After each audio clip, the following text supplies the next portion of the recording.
So hi! Welcome and welcome back to my YouTube channel, and for today's tutorial, ituturo ko sa inyo kung paano nga ba mag-register ng double giga video 149 sa ating Smart and TNT SIM.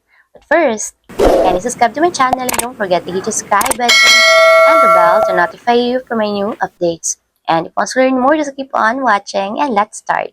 So ayan guys, for today's video mula sa ating mobile device, pumunta lang tayo sa dial ng ating phone. So, dito naman guys, i-dial lang natin is *123, number sign or hashtag, and then call. So, after nyan is dito naman guys, ang piliin nyo is yung number 5, which is yung giga.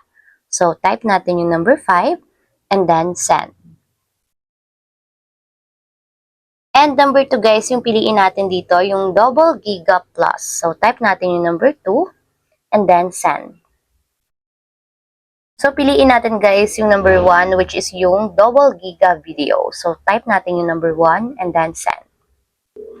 So, lastly guys, dito ang piliin natin yung number 6 which is yung double giga video 149. So, type natin yung number 2 and then tap send.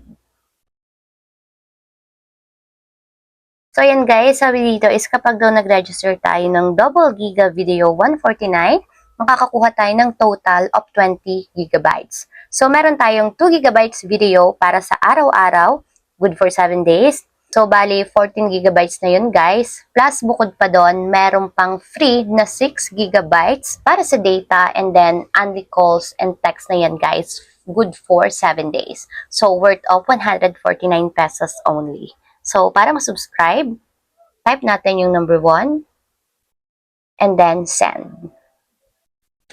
So, ayun lang guys, ganun lang kasimple kung paano nga ba mag-register ng double giga video 149 sa ating Smart and TNT SIM. If you have a question, can you comment down below and don't forget to hit the subscribe button and the bell to notify you for my new updates. And thank you for watching! Living life, every day, late at night, not okay.